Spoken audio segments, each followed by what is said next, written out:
Hello everyone, welcome to your English class. Today we'll do 10th chapter of 7th NCERT English book An Alien Hand.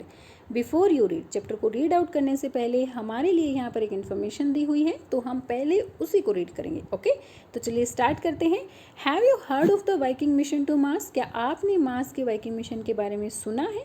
अगर आपने इसके बारे में पहले सुना है तो आप मुझे ज़रूर से ज़रूर कमेंट सेक्शन में बताएंगे. Okay, the National Aeronautics and the Space Administration NASA Viking mission to Mars was compose of 2 spacecraft. NASA का जो मार्स का वाइकिंग मिशन था, इसके लिए उन्होंने 2 स्पेसक्राफ्ट को कंपोज किया और ये स्पेसक्राफ्ट थे वाइकिंग 1 एंड वाइकिंग 2. हर एक स्पेसक्राफ्ट में एक ऑर्बिटर और एक लैंडर था. इन स्पेसक्राफ्ट का जो प्राइमरी ऑब्जेक्टिव यानी कि जो मेन मोटो था वो था मार्स के सरफेस और उसकी सॉइल के इमेजेस और सैंपल्स को इकट्ठा करना और ये पता लगाना कि क्या वहाँ पर लाइफ के कोई साइन है.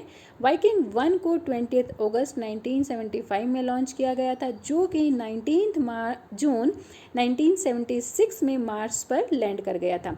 वाइकिंग 2 को 9 सितंबर 1975 में लॉन्च किया गया था और ये जो है मार्स के ऑर्बिट में 7 अगस्त 1976 में पहुंच गया था. यहाँ पर इसने कुछ फोटोग्राफ्स लिए, कुछ साइंस डाटा को कलेक्ट किया और इसके साथ साथ यहाँ पर 3 बायोलॉजी एक्सपेरिमेंट किए गए ये पता लगाने के लिए कि क्या यहाँ पर लाइफ के कोई साइंस पॉसिबल हैं. और जैसा कि हम अभी तक भी जानते हैं, हमारे पास अभी तक ऐसा कोई क्लियर एविडेंस नहीं है जिससे ये पता चले कि यहाँ पर किसी लिविंग माइक्रो ऑर्गेनिज्म की प्रेजेंस है. ओके, तो ये थी वाइकिंग मिशन के बारे में छोटी सी इंफॉर्मेशन. तो चलिए अब स्टोरी को रीड करना शुरू करते हैं. Teelu and his parents live beneath the surface of a planet under artificial conditions. Teelu और उसके पेरेंट्स जो हैं एक प्लेनेट के सरफेस के नीचे आर्टिफिशियल कंडीशंस में रहते हैं. Tilu has heard and read about the sun and the stars. Tilu ने सन और स्टार्स के बारे में सुना है और पढ़ा है. He has never seen them, लेकिन उसने उन्हें कभी देखा नहीं है. Tilu's father goes to work through a secret passage. Tilu के फादर जो हैं एक सीक्रेट पैसेज, एक सीक्रेट रास्ते से अपने वर्क के लिए जाते हैं और टीलू इस रास्ते के बारे में सब कुछ जानना चाहता है. Tilu, how often have you been told not to get that way? Tilu, तुम्हें कितनी बार बोला गया है कि उस रास्ते पर नहीं जाना है. But why does daddy go there every day? लेकिन डैडी हर रोज़ वहाँ क्यों जाते हैं? Because that's his job. Tilu, because Tilu ये उनकी जॉब है. That way was an underground passage. टीलू's father went every day for a work along that passage. ये जो पैसेज था वो एक अंडरग्राउंड पैसेज था और टीलू के फादर हर रोज़ अपने वर्क के लिए उस रास्ते से जाते थे. And every day he came back from that direction, और हर रोज़ जो है वो उसी डायरेक्शन से वापस आते थे. What lay at the end of that forbidden route? Forbidden means मना किया हुआ. उस मना किए हुए रास्ते के एंड में क्या है? Not the only Tilu but a great majority of the community would have like to know. Tilu ही नहीं बल्कि उनकी कम्युनिटी के बहुत सारे लोग इसके बारे में जानना चाहते हैं. Tilu's father was one of the select few permitted to go that way. Tilu के फादर उन सेलेक्टेड लोगों में से एक हैं जिन्हें उस रास्ते पर जाने की परमिशन मिली हुई है. The above conversation invariably took place between Teelu and his mother when ever he insisted on following his father. ये जो ऊपर वाली अभी कॉन्वर्सेशन हमने पढ़ी थी, ये टीलू और उसकी मदर के बीच में उस टाइम पर होती थी जब भी टीलू अपने फादर के पीछे जाने को इंसिस्ट करता था. ओके, जिद करता था. Today however was different. आज थोड़ा सा अलग था. Tilu's father was sleeping enjoying a siesta at home. Siesta क्या होता है? दोपहर की जो नींद होती है. आज टीलू के फादर दोपहर की नींद को घर पर ही इंजॉय कर रहे थे. And Tilu manage to get hold of his security card. और टीलू ने किसी तरह से उनके सिक्योरिटी कार्ड को गेट कर लिया था, पा लिया था. Then avoiding his watchful mother's eyes, Tilu made his way to the forbidden passage. और फिर जो है अपनी मदर की वॉचफुल आइज यानी कि अपनी मदर की सतर्क आंखों से बचते हुए टीलू जो है उस फॉरबिडन रास्ते की तरफ गया. A metal door barred his entry. एक मेटल डोर ने उसकी एंट्री रोक दी. But Tilu had watched his father slip the magic card into the slot. लेकिन टीलू ने हमेशा ये देखा था कि उसके फादर जो है इस मैजिक कार्ड को एक स्लॉट में डालते हैं. He did the same. उसने भी ऐसा ही किया. And the door open noiselessly. और डोर जो है बिना आवाज किए खुल गया. A well lit passage seem to beckon him. एक वेल लिट मीन्स एक चमकता हुआ रास्ता जो है ऐसा लग रहा था कि जैसे उसको बुला रहा है. बेकन होता है बुलाना. Snatching the card which had come out of the another slot in the wall. और वॉल के दूसरे स्लॉट में जब वो कार्ड बाहर आ जाता है तो उस कार्ड को वो स्नैच करता है, वापस ले लेता है। Teelu started his March along a gentle upward slope. Teelu जो है अपने रास्ते को मीन्स एक अपवर्ड स्लोप पर ऊपर के एक रास्ते पर चलना स्टार्ट करता है। For the passes led from the underground habitat to the surface of the planet. और ये जो रास्ता था वो अंडरग्राउंड जहाँ पर उनकी हैबिटेट मीन्स जहाँ पर वो रहते थे इससे प्लेनेट के सरफेस पर जा रहा था। Teelu looked forward on to seeing the sun if it is daytime and stars if it was night, about which he had heard and read so much। Teelu जो है अगर दिन था तो सन को देखने जा रहा था और अगर रात थी तो स्टार्स को देखने जा रहा था, जिसके बारे में उसने बहुत ज़्यादा सुना और पढ़ा था। मीन्स टीलू जहाँ पर रह रहा था, टीलू और उसकी फैमिली जहाँ पर रह रहे थे वहाँ पर ये भी नहीं पता चल रहा था कि डे टाइम है या फिर नाइट टाइम है। But alas that wasn't to be, लेकिन बहुत दुख की बात है ऐसा नहीं हुआ। मीन्स वो इन चीज़ों को नहीं देख पाया। तो क्या हैपन हुआ उसके साथ? Teelu had under estimated the security arrangements. Teelu ने जो है सिक्योरिटी अरेंजमेंट्स को सही तरीके से नहीं समझा। Invisible mechanical device had already detected invisible mechanical devices ने उसको पहले ही पहचान लिया था। And photograph the small intruder sent his pictures to the central bureau. और उस स्मॉल इंट्रूडर मीन्स उस छोटे से घुसपैठिए के फोटोग्राफ्स ले लिए थे और उस फोटोग्राफ्स को उनकी पिक्चर्स को जो है सेंट्रल ब्यूरो में भेज दिया गया था। Where it was thoroughly checked, और जहाँ पर उसको जो है अच्छी तरह से चेक किया गया। And before he had advance 10 paces a strong hand fell heavily on his shoulder। और इससे पहले कि वो 10 कदम ही लेता एक स्ट्रॉन्ग हैंड जो है उसके कंधे पर बहुत जोर से गिरा। Gently but firmly he was escorted by the security staff. Gently लेकिन फर्मली वो जो है सिक्योरिटी स्टाफ के द्वारा एस्कॉर्ट कर लिया गया था, पकड़ लिया गया था। And back home to an anxious and angry mother, और उसकी मदर जो कि बहुत ज़्यादा चिंतित भी थी और गुस्से में थी, उसकी चिंतित और गुस्से में भरी हुई मदर के पास उसको वापस घर छोड़ दिया गया। While he was being scolded he received help from N unexpected quarter. और जब उसको डांटा जा रहा था तो एक अनएक्सपेक्टेड क्वार्टर से उसको हेल्प मिली। मीन्स ऐसी हेल्प मिली जिसके बारे में वो सोच भी नहीं सकता था, और वो हेल्प थी उसके फादर की। Okay, let me explain to him darling, said his father who had just got up. अभी उसके फादर जो कि अभी अभी उठे थे उन्होंने कहा कि चलो मैं टीलू को एक्सप्लेन करता हूँ इन सब के बारे में। If he is properly briefed, अगर इसको जो है अच्छी तरह से बता दिया गया इन बातों के बारे में, he will not to do such a thing again. He started to explain, वो जो है दोबारा से ऐसे काम नहीं करेगा। और इस तरह से उसके फादर जो है एक्सप्लेन करना शुरू करते हैं। मीन्स उसके फादर यहाँ पे कह रहे हैं कि अगर इसको बता दिया गया कि उसको इस रास्ते पर क्यों नहीं जाना है तो फिर दोबारा वो जो है ऐसा काम नहीं करेगा। लिसन टीलू सुनो, I work on a surface where an ordinary person can not survive because the air is too thin to breathe and where the temperature is so low that you would freeze to death. वो कहते हैं कि टीलू सुनो, मैं एक ऐसे surface पर work करता हूँ जहाँ पर एक ऑर्डिनरी पर्सन जो है सर्वाइव नहीं कर सकता, क्योंकि वहाँ की जो हवा है वो बहुत ही ज़्यादा थिन पतली है जिससे कि आप सांस नहीं ले सकते, और जो टेम्परेचर है वो इतना लो है कि आप फ्रीज हो जाएंगे, जम जाएंगे और इतना ज़्यादा फ्रीज हो जाएंगे कि आपकी डेथ हो सकती है। But daddy how do you manage to survive, लेकिन डैडी आप वहाँ पर किस तरह से सर्वाइव करते हैं? Because I go well equipped in a special suit with a reservoir of oxygen। वो कहते हैं कि क्योंकि मेरे पास एक वेल इक्विप्ड स्पेशल सूट है जिसके अंदर ऑक्सीजन है। I can keep warm and my boots are specially design to make it easy for me to walk on the surface. और मैं जो है इस स्पेशल सूट की हेल्प से अपने आप को गर्म रख सकता हूँ, और मेरे बूट्स को इस तरह से डिज़ाइन किया गया है कि मैं प्लेनेट के सरफेस के ऊपर इजीली वॉक कर सकता हूँ।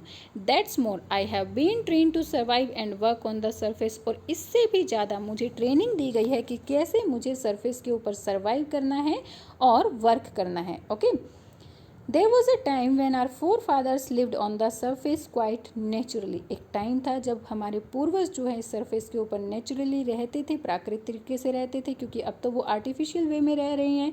Indeed they do so for millions of years. हालांकि ये जो है लाखों वर्ष पहले की बात है, बट टाइम्स चेंज, लेकिन टाइम बदला। The very sun which had provided us with sustenance turns hostile. और सन जो कि हमें जीने के लिए सभी सुविधाएं प्रदान करता है वो चेंज हो गया। It changed only slightly but the change was sufficient to upset the balance of nature of this planet. हालांकि ये चेंज बहुत कम था, लेकिन ये चेंज हमारे प्लैनेट का जो नेचर था उसका बैलेंस को अपसेट करने के लिए सफिशिएंट था। मीन्स उस चेंज की वजह से हमारा जो प्लैनेट है उसकी सारी नेचुरल थिंग्स जो है चेंज हो गई। First the birds became extinct, पहले जो है बर्ड्स एक्सटिंक्ट हुए, गायब हुए, फिर उसके बाद एनिमल्स, और फिर जो है फिश भी यहाँ पर सर्वाइव नहीं कर पाई। और हमने जो है किसी तरह से मैनेज किया है अपनी सुपीरियर टेक्नोलॉजी की वजह से, क्योंकि हमारे पास सुपीरियर टेक्नोलॉजी है तो इसीलिए हम यहाँ पर सर्वाइव कर पा रहे हैं। Okay, but we were forced to live underground under artificial condition, लेकिन जो है हमें अब अंडरग्राउंड आर्टिफिशियल कंडीशन में रहना पड़ रहा है। मीन्स हम प्लेनेट के सरफेस पर नहीं रह सकते हैं, हालांकि हम सुपीरियर टेक्नोलॉजी की वजह से यहाँ पर सर्वाइव कर रहे हैं, लेकिन हम सरफेस के ऊपर नहीं रह सकते हैं, हम आर्टिफिशियल कंडीशंस में अंडरग्राउंड ही रह सकते हैं। Thanks to solar energy we can generate sufficient power to make our life comfortable. ये तो सोलर एनर्जी का थैंक है कि हम जो है अपनी लाइफ को कंफर्टेबल बनाने के लिए सफिशिएंट पावर वहाँ से जनरेट कर सकते हैं। But the machines which make this possible must always be in good working condition, लेकिन वो मशीन्स जो ऐसा पॉसिबल करती हैं वो हमेशा जो है अच्छी वर्किंग कंडीशन में रहनी चाहिए। Some of them are on the surface. I belong to the team whose responsibility is to keep watch on them and to service them. Okay, और ये जो है इनमें से कुछ मशीन सरफेस के ऊपर हैं और मैं उसी टीम से बिलोंग करता हूँ जिसकी ये रिस्पॉन्सिबिलिटी है कि उन मशीन्स का ध्यान रखें और उनकी सर्विस करते रहें। Okay, daddy can I join the team when I grow up. अब टीलू पूछता है कि डैडी क्या जब मैं बड़ा हो जाऊंगा तो इस टीम को ज्वाइन कर सकता हूँ। Of course if you want to, said his father. उसके फादर कहते हैं कि ऑफ कोर्स अगर तुम ऐसा चाहते हो तुम ऐसा जरूर कर सकते हो, but for that you must be a good boy and do as your parents tell you. His mother had as usual the last word. जैसे हमेशा उसकी मदर के लास्ट वर्ड होते हैं सेम वैसे ही वो बोलती है, लेकिन इसके लिए तुम्हें जो है अच्छा बॉय बनना पड़ेगा और जैसा तुम्हारे पेरेंट्स बोलते हैं वैसा ही करना पड़ेगा। तो ये वर्ड्स किसके हैं? उसकी मदर के हैं। हमेशा उसकी मदर लास्ट में यही वर्ड्स बोलती है और आज भी उसने वही बोले हैं। Okay, next day Tilu's father went to work. When Tilu's father went to work, he found the control room full of excitement. Next day, जब टीलू के फादर अपने वर्क पर जाते हैं तो वो देखते हैं कि जो कंट्रोल रूम है उसमें बहुत ज़्यादा एक्साइटमेंट है। People were crowded round the big TV screen. लोग जो हैं बिग टीवी स्क्रीन के चारों तरफ भीड़ लगाए हुए हैं। It showed a dot in an otherwise clear background, और क्लियर बैकग्राउंड में एक डॉट जो है दिखाई दे रहा है। It isn't a star for it's changing its position. क्या ये एक स्टार है जो कि अपनी पोजिशन को चेंज कर रहा है? Our computer has given a trajectory for this thing. हमारे कंप्यूटर ने इस चीज़ के लिए ट्रेजेक्ट्री बताया है। ट्रेजेक्ट्री क्या होता है? एक राउंड पाथ होता है जिसके ऊपर धूमकेतु घूमते रहते हैं। तो वो कहते हैं कि हमारे कंप्यूटर ने तो इसको एक ट्रेजेक्ट्री बताया है। इट्स हीडिंग टूवर्ड्स अस, ये जो है हमारी तरफ आ रहा है। The supervisor of the last shift explained, और ये सारी चीज़ें हमें जो है लास्ट शिफ्ट के सुपरवाइजर ने बताई है। A spacecraft, Tilu's father asked. Tilu के फादर ने पूछा क्या ये एक स्पेस क्राफ्ट है? By now he was joined by his teammates on the new shift, और अभी अभी जो है न्यू शिफ्ट के उसके टीम मेट्स ने उसको ज्वाइन किया है। So we think but it needs watching, और हमें ऐसा ही लगता है लेकिन चलो इसको देखते हैं कि भाई ये क्या है। A spacecraft from where the solar system wasn't know to have any life anywhere else except on their planet. एक स्पेस क्राफ्ट, लेकिन कहाँ से? क्योंकि सोलर सिस्टम में तो हमारे प्लैनेट के अलावा किसी और प्लैनेट पर लाइफ एग्जिस्ट ही नहीं कर रही है। Tilu's father recalled the Anesian days recorded in the archives of the at the central bureau, जो सेंट्रल ब्यूरो में एनेशियन डेज के रिकॉर्ड रखे हुए हैं। टीलू के फादर ने उन रिकॉर्ड को रिकॉल किया, उन्हें याद किया। When their ancestor had a well-developed space program and had searched the solar system with manned and unmanned spacecraft and found that they were indeed alone. उन्होंने उन रिकॉर्ड को रिकॉल किया कि जब उनके एंसेस्टर्स, जो उनके पूर्वज थे, उन्होंने एक वेल डेवलप्ड स्पेस प्रोग्राम किया था और उन्होंने मैन और अनमैन दोनों टाइप के स्पेस क्राफ्ट के साथ पूरे सोलर सिस्टम को सर्च किया था, लेकिन उन्होंने पाया कि उनका ही एक ऐसा प्लैनेट है जिसके ऊपर लाइफ है। इसके अलावा दूसरा कोई प्लैनेट प्लेनेट ही नहीं है। Now in the days of energy shortage and underground life they had no space program, लेकिन इन दिनों में एनर्जी की शॉर्टेज की वजह से और अंडरग्राउंड लाइफ की वजह से उनका कोई स्पेस का प्रोग्राम नहीं बना है, तो उन्हें अब के चेंजेस के बारे में कुछ भी नहीं पता है। They could only watch importantly from their vantage point. अब जो है वो सिर्फ और सिर्फ अपने वांटेज पॉइंट मीन्स जहाँ पर वो हैं उस पॉइंट से देख सकते हैं कि क्या हो रहा है। हु वर दीज स्ट्रेंजर्स, कि भाई ये स्ट्रेंजर्स कौन थे। The conference room in the Central Bureau was so quiet that an outsider would have thought it was empty. Far from it. क्यों सेंट्रल ब्यूरो के कॉन्फ्रेंस रूम में इतनी ज़्यादा चुप्पी छाई हुई थी कि कोई अगर आउटसाइडर उन्हें दूर से देखता है तो ऐसा ही लगता है कि ये बिल्कुल खाली है। It was full of capacity but the members of the central bureau committee was unusual quite. हालांकि यहाँ पर बहुत सारे लोग थे लेकिन सेंट्रल कमेटी के जो मेंबर्स थे वो बिल्कुल चुप थे। They knew that the president was going to make a momentous announcement. उन्हें पता था कि प्रेजिडेंट जो है एक मोमेंटस अनाउंसमेंट, एक इम्पॉर्टेंट अनाउंसमेंट करने वाला है।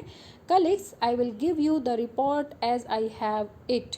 कलीग्स, मैं आप लोगों को वो रिपोर्ट देना चाहता हूँ जो मेरे पास है। ये वर्ड थे प्रेसिडेंट के, मीन्स अब प्रेसिडेंट ने बोलना शुरू किया कि कलीग्स, मैं आप लोगों को वो रिपोर्ट देना चाहता हूँ जो मेरे पास है। While I speak there may be a change in the situation, और जब मैं बोल रहा हूँगा कि शायद हो सकता है सिचुएशन में कोई चेंजेस आ जाए। The president paused to get his papers in order and then continued. President ने जो है अपने पेपर्स को ऑर्डर में लगाने के लिए पोज किया, मीन्स वो थोड़े टाइम के लिए रुके और फिर उन्होंने बोलना दोबारा से शुरू किया। Two spacecraft are approaching to us. Two spacecraft जो है हमारी तरफ आ रहे हैं। One is in fact orbiting our planet while the other is still far away. एक तो जो है हमारे प्लेनेट के ऑर्बिट में है और एक अभी हमसे थोड़ा सा दूरी पर है।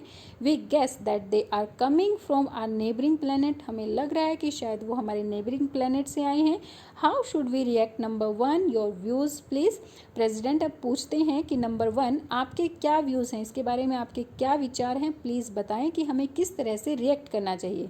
नंबर 1 अब कौन था? Number 1 was in charge of defence. Number 1 जो है डिफेंस का इंचार्ज था, मीन्स जिन लोगों के ऊपर सुरक्षा की जिम्मेवारी होते हैं उनका इंचार्ज था। He was non for his courage and wisdom. वो जो है अपनी बहादुरी और अपनी बुद्धिमत्ता के लिए जाना जाता था। Sir, if we wish we can totally destroy this spacecraft with our missiles. Sir, अगर हम चाहें तो हम अपने मिसाइल्स के साथ इन्हें टोटली जो है डिस्ट्रॉय कर सकते हैं, but that won't make us any wiser. लेकिन ये कोई समझदारी वाली बात नहीं होगी। We do not have the capacity to render these aircrafts unoperational in space. हमारे पास इतनी कैपेसिटी नहीं है कि हम इन क्राफ्ट्स को, इन स्पेस क्राफ्ट्स को स्पेस में ही अनऑपरेशनल कर दें। But should they land we can render them ineffective any time we choose. लेकिन अगर वो हमारे प्लेनेट के ऊपर लैंड करते हैं तो हम जो है किसी भी टाइम पर उनको इनइफेक्टिव कर सकते हैं, मीन्स उनका काम करना बंद कर सकते हैं। R report says that they do not contain living beings, they only have instruments. हमारी रिपोर्ट्स हमें बता रही हैं कि उनके अंदर कोई लिविंग बींग नहीं है, उनके अंदर सिर्फ और सिर्फ इंस्ट्रूमेंट हैं। ये थे नंबर 1 के व्यूज़। अब नंबर 2 योर ओपिनियन प्लीज़। तो प्रेसिडेंट अब नंबर 2 से पूछते हैं कि आपके क्या ओपिनियन है। The president ask the scientist on the committee, और नंबर 2 जो है कमेटी के साइंटिस्ट थे। I recommend no interference and passive observation. मैं ये रेकमेंड करता हूँ, मैं ये कहना चाहता हूँ कि हमें जो है किसी टाइप की कोई इंटरफेरेंस नहीं करनी चाहिए, मीन्स स्पेस क्राफ्ट में कोई दखल अंदाजी नहीं करनी चाहिए और दूर से ही हमें इसे ऑब्जर्व करना चाहिए कि ये क्या कर रहे हैं। Since we do not know the power of the sender, since हमें नहीं पता है कि इन स्पेस क्राफ्ट को भेजने वाले की पावर कितनी है, and we are still in the dark about their intentions and it is wise not to reveal our existence. और हमें जो है उनकी इंटेंशंस कि वो क्या चाहते हैं इसके बारे में भी नहीं पता है। सो बुद्धिमत्ता इसी में है कि हम अपने अस्तित्व के बारे में इन्हें ना बताएं। If we destroy these spaceships or render them ineffective, we might reveal our existence. अगर हम इन spaceships को destroy करते हैं, ख़त्म कर देते हैं और इनको ineffective कर देते हैं, मीन्स इनका काम करना बंद कर देते हैं, तो हमारे जो existence है, हमारा जो अस्तित्व है, ये reveal हो जाएगा। ये लोगों को पता चल जाएगा कि भाई हाँ, हमारे planet पर भी life है। The president looked at number 3। अब नंबर 2 के व्यूज सुनने के बाद प्रेजिडेंट जो है नंबर 3 की तरफ देखते हैं। अ सोशल साइंटिस्ट, नंबर 3 जो है एक सोशल साइंटिस्ट थे। ही रेयरली अग्रीड विद नंबर 2, वो जो है नंबर 2 के साथ बहुत कम अग्री होते थे। But this was one of those rare occasions when he did, लेकिन ये उन ओकेजन्स में से एक ओकेजन था जब वो नंबर 2 के साथ अग्री हुए। I agree with number 2 sir, वो कहते हैं कि सर मैं नंबर 2 के साथ अग्री करता हूँ। In fact I will go so far as to say that we should keep our surface activities to the minimum. In fact मैं तो ये भी कहना चाह रहा हूँ कि हमें अपनी सरफेस की जो एक्टिविटीज़ हैं उन्हें मिनिमम कर देना चाहिए, उन्हें कम कर देना चाहिए। Thus creating the impression that there is no life on this planet, ये जो है इस इम्प्रेशन को क्रिएट करेगी कि इस प्लेनेट के ऊपर कोई भी लाइफ नहीं है। Fortunately our surface conditions do give that impressions, और फॉर्चुनेटली भाग्यवश जो है हमारे सरफेस की जो कंडीशंस हैं वो ऐसा इंप्रेशन दे ही देंगी। मीन्स हमारे सरफेस की जो कंडीशन है वो ये बता ही देंगी कि यहाँ पर लाइफ पॉसिबल नहीं है, क्योंकि उनके सरफेस की क्या कंडीशन है, वहाँ पर हवा बहुत पतली है, थिन है, जिसमें सांस नहीं लिया जा सकता, और वहाँ का जो टेम्परेचर है वो इतना लो है कि उसके अंदर कोई भी जमकर मर सकता है। सो नंबर 3 कहते हैं कि हमारे सरफेस की जो कंडीशंस है वो ये बता ही देंगे कि यहाँ पर लाइफ पॉसिबल नहीं है। Before the president could speak his personal telephone wrong, president इससे पहले कि कुछ बोल सकते तो उनका पर्सनल टेलीफोन जो है रिंग करता है। ही lifted the receiver and listen quietly for a minute, वो जो है रिसीवर को उठाते हैं और कुछ मिनट्स के लिए चुपचाप सुनना शुरू करते हैं। कलिक्स he announced the first spacecraft has landed, फिर फ़ोन को सुनने के बाद वो अनाउंस करते हैं कि कलिक्स फर्स्ट जो स्पेस क्राफ्ट है वो लैंड कर चुका है। It was a red day in Teelu's life, the day he was waiting for, ये जो है टीलू की लाइफ का रेड डे था। मीन्स उसकी लाइफ का बहुत इंपॉर्टेंट डे था, ऐसा दिन जिसके लिए वो हमेशा से इंतजार कर रहा था। मीन्स हमेशा से वो चाह रहा था कि वो प्लेनेट के सरफेस पर आए, और आज वो अपने डैडी के साथ प्लेनेट के सरफेस पर आया हुआ था। For his father had at last taken him to the central control room, from here he could see the alien spacecraft on his TV screen, और यहाँ से, क्योंकि आज उसके फादर जो है उसको कंट्रोल रूम में लेकर आए थे, और यहाँ से वो जो है एलियन स्पेसक्राफ्ट को बड़ी टीवी स्क्रीन पर देख सकता था। What a funny looking thing daddy, what does it contain? Teelu Teelu पूछता है कि डैडी कितनी फनी लुकिंग, कितनी मजाकिया सी चीज़ दिखाई दे रही है, इसके अंदर क्या हो सकता है। His father shook his head, उसके फादर जो है अपने हेड को हिला देते हैं और कह सकते हैं can't say for sure, surely मैं इसके बारे में कुछ नहीं कह सकता हूँ। We are only allowed to observe it from far, हमें सिर्फ ये अलाउ किया गया है कि हमें जो है इसको सिर्फ दूर से ही ऑब्जर्व करना है, दूर से ही देखना है। But we control all its parts and can exercise our power if it is up to any मिसचिव्स, लेकिन वो आगे कहते हैं कि अगर ये कोई हमारे साथ छेड़खानी करने की कोशिश करता है या फिर हमारे लिए खतरा बनता है, तो हम इसके सभी पार्ट्स के ऊपर कंट्रोल कर सकते हैं और इसकी पावर को भी जो है अपने अंडर कर सकते हैं। He pointed to an impressive panel with several coloured button on it, और ऐसा कहते हुए उसके फादर जो हैं उसको वो पैनल दिखाते हैं जिसके ऊपर अलग अलग कलर के बटन लगे हुए थे। मीन्स वो दिखाते हैं कि देखो ये जो अलग अलग कलर के बटन्स लगे हुए हैं इनके थ्रू जो है हम इस जो ये स्पेस क्राफ्ट है इसको कंट्रोल कर सकते हैं। Teelu looked at them wistfully, Teelu जो है उनकी तरफ बड़े ध्यान से देखता है। Look it's up to something daddy, Teelu कहता है कि डैडी देखो वो कुछ कर रहा है। टीलू suddenly noted some moment in the space craft, टीलू जो है स्पेस क्राफ्ट में सडनली कुछ मोमेंट को नोटिस करता है। Others in the control room saw it too, और दूसरों ने भी, जो कंट्रोल रूम में जो दूसरे लोग थे उन्होंने भी इसको देखा। All eyes were now glued to the screen, अब जो है सभी की आंखें स्क्रीन के ऊपर चिपक गई थी। मीन्स सभी जो है स्क्रीन के ऊपर देख रहे थे कि क्या हो रहा है। A mechanical hand was emerging from the space craft से एक मैकेनिकल हैंड जो है बाहर निकल रहा था। It was approaching the surface of the planet, ये प्लेनेट के सरफेस की तरफ आ रहा था। It bent and touch the soil, ये झुका और इसने सॉइल को टच किया। What was it up to? People crowded towards the screen for a closer look, ये क्या करने वाला है। लोग जो हैं स्क्रीन के ऊपर और भी ज़्यादा पास आ जाते हैं और उसके ऊपर वहाँ पर भीड़ लगा लेते हैं। The telescope lens of the TV camera zoomed in to tip the mechanical hand, अब जो है जो टीवी स्क्रीन का जो टेलीस्कोप लेंसेज थे उनको जूम कर दिया गया और मैकेनिकल हैंड के ऊपर फोकस किया गया। टीलू वो steering at the control panel and it's attractive button, Teelu अभी भी जो है कंट्रोल पैनल को देख रहा था और उसके जो अट्रैक्टिव बटन्स थे उन्हें ध्यान से देख रहा था।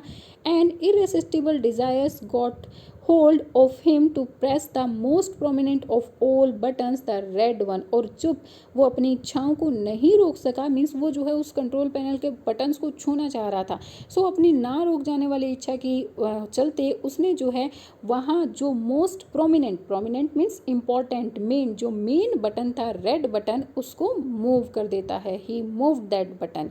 There was a shrill whistle and Teelu found himself the centre of the attention. अब जो है बहुत तेज़ जो है एक विशल बहुत तेज़ सीटी बजी और टीलू ने देखा वो जो है सेंटर ऑफ अटेंशन है, मीन्स सभी लोग टीलू की तरफ ही देख रहे हैं। His father pulled him away रफली। उसके फादर ने उसको वहाँ से बड़ी रफली तरीके से पुल किया, खींचा, and restore the red button to neutral position, और रेड बटन को दोबारा से उसकी पोजीशन में ले आई। But the damage was done, लेकिन डैमेज हो चुका था। The mechanical hand from the space craft cease to work. जो स्पेस क्राफ्ट से मैकेनिकल हैंड निकला था उसने वर्क करना बंद कर दिया था। At a press conference held by NASA, a scientist was briefing the world press. और नासा से एक प्रेस कॉन्फ्रेंस में एक साइंटिस्ट ने ब्रीफ किया। क्या ब्रीफ किया? Everything has been going on smoothly with the Viking mission. Viking mission के साथ हर एक चीज़ जो है स्मूथली मूव कर रही थी। There is a small hitch, लेकिन कुछ जो है एक छोटी सी गड़बड़ हुई। The mechanical hand which was to dig out the Martian soil for examination has developed a malfunction। वो मैकेनिकल हैंड जो कि मार्स की सॉइल्स को लेने वाला था एग्जामिनेशन के लिए, वो एकदम से उसके जो है फंक्शंस वो रुक जाते हैं। We do not know the cause but our technicians are confident they sort it out. हमें नहीं पता कि इसके पीछे रीज़न क्या है, लेकिन हमारे टेक्नीशियंस जो हैं वो कॉन्फिडेंट हैं वो कि वो इसको शॉर्ट आउट कर देंगे, मीन्स कि वो मैकेनिकल हैंड को ठीक कर लेंगे। Okay, and shortly afterwards there was another press release from NASA। और थोड़े ही टाइम के बाद नासा से एक और प्रेस कॉन्फ्रेंस हुई। उसमें क्या कहा गया? The mechanical hand is working again. Mechanical hand जो है फिर से काम कर रहा है, thanks to all the efforts of our technicians. हमारे टेक्नीशियंस के सभी एफर्ट्स को हम थैंक्स कहना चाह रहे हैं। Soil samples are being collected and examined. Soil samples को कलेक्ट कर लिया गया है और उनको जांच भी लिया गया है। Soon we will know the answer to the questions whether there is life on Mars. और जल्दी ही हमें जो है अपने क्वेश्चन के आंसर्स मिल जाएंगे कि क्या मार्स के ऊपर लाइफ है। Life on Mars. Of all the planets in our system, solar system, Mars is nearest in the location and physical condition to our Earth। क्या मार्स पर लाइफ है? मार्स जो है सोलर सिस्टम में सभी प्लैनेट्स में से हमारे सबसे नज़दीक का प्लैनेट्स है और इसकी जो फिजिकल कंडीशंस हैं वो सेम जो है अर्थ के जैसी ही हैं। So the scientist behind the Viking mission were hopeful to finding life on Mars. So जो साइंटिस्ट थे वाइकिंग मिशन के पीछे, मीन्स जो साइंटिस्ट वाइकिंग मिशन को आगे चला रहे थे, उनको पूरी होप थी कि उन्हें जो है मार्स पर लाइफ के बारे में पता चलेगा। But they were in the disappointment. लेकिन उनके हाथ जो है डिसअपॉइंटमेंट ही लगी, वो निराश ही हुए। The Viking mission found no signs of life on Mars. Viking mission को जो है मार्स पर किसी तरह से लाइफ के कोई भी साइंस दिखाई नहीं दिए। सो यहाँ पर हमारे ये चैप्टर कंप्लीट होता है। क्या सच में मार्स के ऊपर लाइफ है? क्या टीलू और टीलू के जैसी फैमिलीज़ वहाँ पर रह रही हैं? हमें नहीं पता, क्योंकि उनकी सरफेस कंडीशन, मार्स की सरफेस कंडीशन